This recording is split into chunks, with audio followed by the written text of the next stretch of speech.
All right. First, I just want to say that I'm actually a big fan of Tim Pool. I think he has a great show, and I watch him pretty much every day. But let's head over to the swamp and have some fun. Hey, everybody. How's it going? Welcome back to the swamp. So, if I'm such a big fan of Tim Pool, why the roast? Well, roasting, in the traditional Hollywood sense, was never considered insulting or vicious. It was just a gathering of friends, humorously and lightheartedly teasing each other. No vicious insults or cruelty involved. All in good-natured fun. Well, hopefully you see this in that same light. All right, I'm going to start with that silly beanie of his. What a surprise, eh? Obviously, that's the first thing everybody notices. I'll tell you one thing, he wouldn't last one day in the summertime down here in Florida. That brain of his would be fully cooked. Boiling in its own juices in a matter of hours. Now, I do have a few theories as to why he always wears it. So I've heard him more than once talk about the racial discrimination he experienced growing up. And that kind of threw me for a loop because I'm thinking, what the hell is he talking about?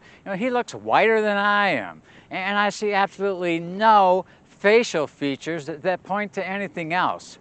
But I guess you could never be sure. I mean, I'm from Colorado, where half the people there are Mexican. And I've had shitloads of friends and acquaintances out there that were either Mexican or half Mexican, and I never knew it, until they told me, or I saw their last name, or met their parents, whatever. The point is, if it's not obvious to everyone, then why would anyone say anything racial to you? So my first thought was that he might be Hispanic, but like I said, if he was, I doubt if anyone would have noticed. Unless his beanie looked like this.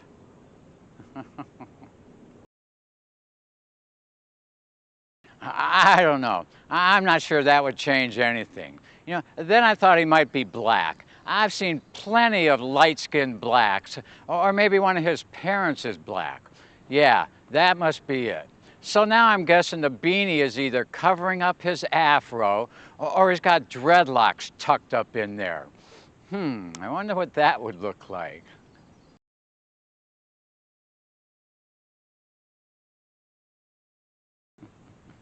What do you think? Could be, huh? Well, my next guess was maybe he's an Asian guy. He doesn't look it in the least bit. And if one of his parents is Asian, well, their kids always show some glimpse of that, usually in their eyes. But if he was, he might be covering up his Bruce Lee or his Jackie Chan hairdo. Let's see what that looks like. Damn. For the life of me, I can't figure out why anyone would want to cover up such a big, full head of hair like that. And that's when it hit me. I bet he's bald under that little beanie of his. Here's what that'd look like. Whoa, that's a little bit scary. Anyways, I think I figured out where his racism claims come from. As I recall, he said he's from Chicago, so I'm guessing he's from a mostly black neighborhood, and all the black kids racially ragged on him for being a white boy. Yeah, that's gotta be it. That's the only thing that makes any sense. I'll tell you, if Tim Pool's not careful, that beanie of his is gonna fuse to his head. Just like Joe Dirt's wig. Now, I only know of two other famous beanie-wearing characters, and you might have to be my age to know them. Well, that would be Jughead Jones from the Archie comic books and Beanie and Cecil. That's an old TV cartoon from the 60s. So I guess Tim Pool will go down in history as the third of the famous beanie-wearing characters.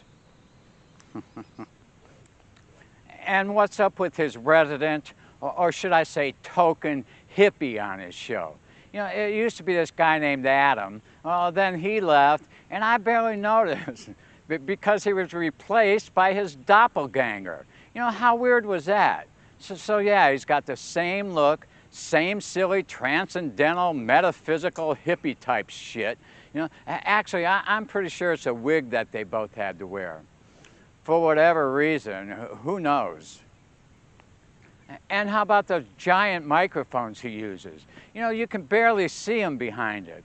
And those massive headphones they all wear, you know, what are they all? A bunch of wannabe disc jockeys from the radio?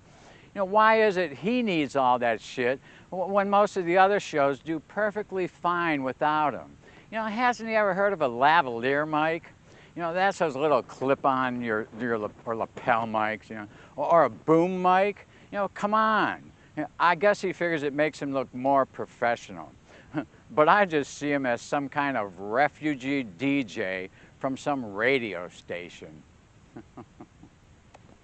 Now, I do want to give kudos and congratulate Tim Pool for being invited to that White House press briefing. You know, that was pretty cool.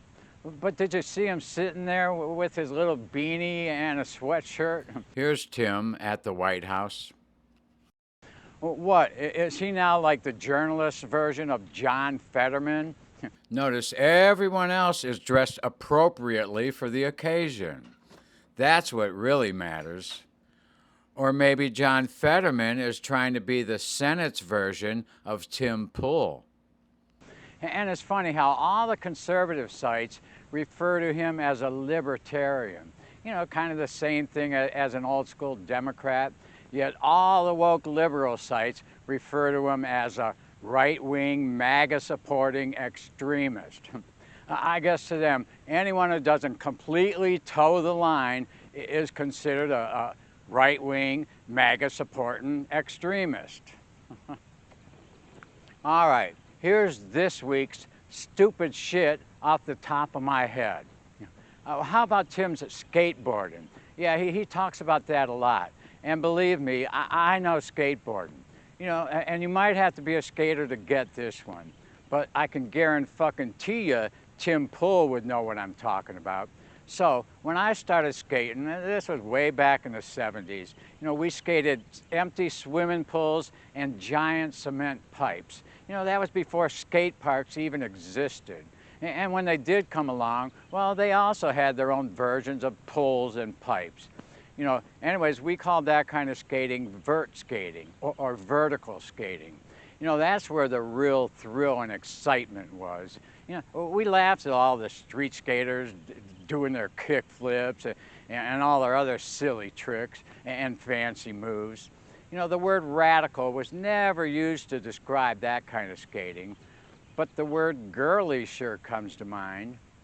Well, that's about it. Hope you liked what I said. Any comments or questions, good or bad, you know I love them all. You know what to do. And please, if you haven't already, subscribe and like. Until next time, see you at the swamp.